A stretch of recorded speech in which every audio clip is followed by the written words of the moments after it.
historic occasion. Kia ora and welcome to the channel. Welcome to this unpolished product. We're just going to dive straight in, and as with painting, we're just going to start messy. So this is what we're aiming to paint today, some bases that resemble a dungeon or a cobblestone effect. Because I'm going to be working with the paint for a wee bit, I've just made a little mini wet palette. This isn't like a full-on wet palette, but it's better than just a dry palette. And this is just a piece of tissue paper that is wet and a lid, baking paper over top of it. It just helps keep the paint nice and wet and not drying out so that I can work with it through the course of the session. Don't get too hung up on paint recipes. These are the paints that we're going to be using today. As I say, you can use whatever colours you want. The concept of this will stay the same no matter what colours you use or what background you're aiming for. We're just going to mix some paints and slap them all around on the palette. You'll notice that this first one is jammed. If you give it a little squeeze and paint doesn't come out, go straight to the paper clip to unclog it. Otherwise you end up with a huge mess. You only make that mistake once. It's a bonus tip.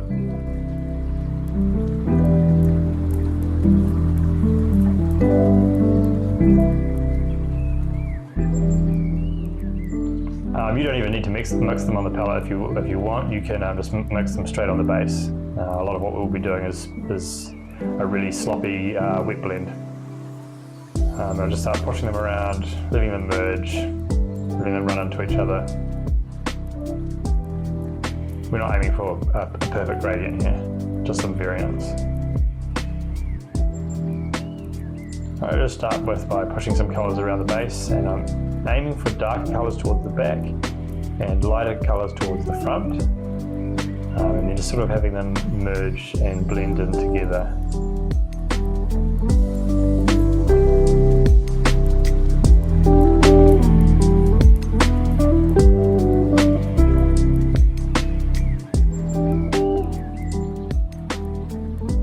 This is quite wet, so the colours will run into each other and they will have pooling marks, which adds like a natural stain to stone. I'll let this dry, then I'll do another pass.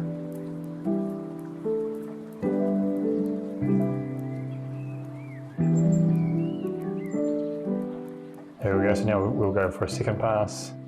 Just continuing to work it out. You can do this as quickly as you want or take your time, it doesn't really matter. At the end of the day, this is a base for a board game mini, and it will look great on the board game at arm's length with minimal work. You can see this is really easy, really messy, just slapping some different colours. Trying to create a gradient, a rough gradient, and something visually interesting.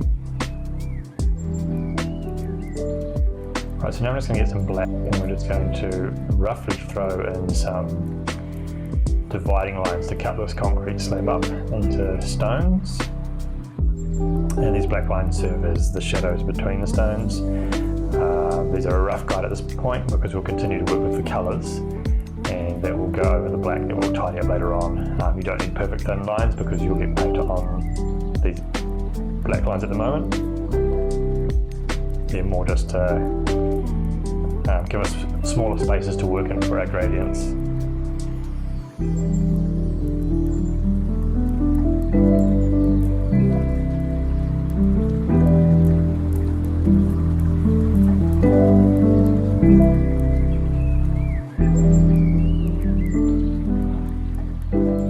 So now we're just going to work within the stones to further develop those gradients. You don't have to do this step. If you just want to do something nice and quick, you can just go straight onto highlighting.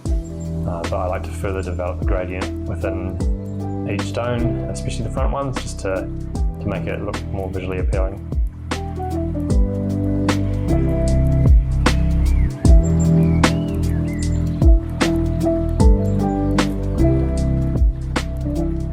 So we just push paint around. We're just sort of like pushing it towards the front.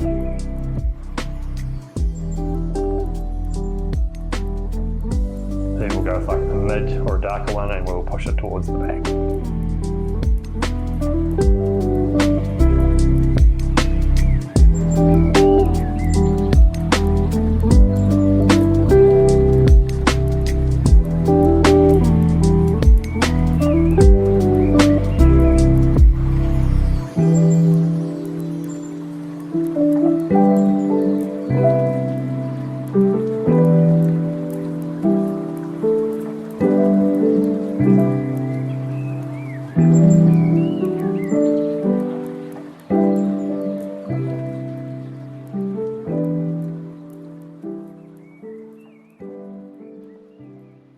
Right, so now I'll grab some of that darker colour.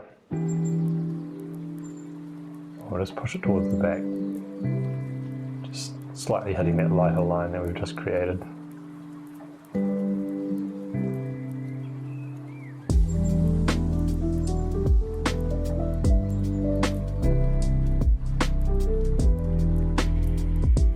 Then on the back I probably won't make them any lighter, and I'll just work to make the gradient go darker.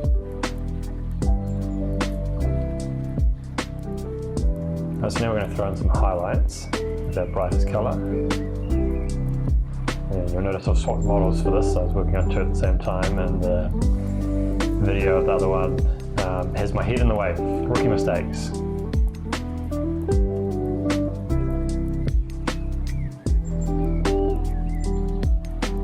So I like to pick two edges, two directions to highlight on the stones.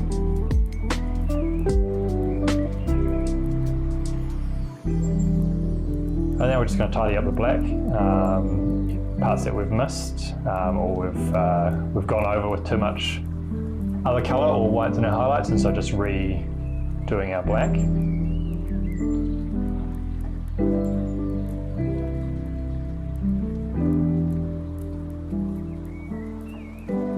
And this is it.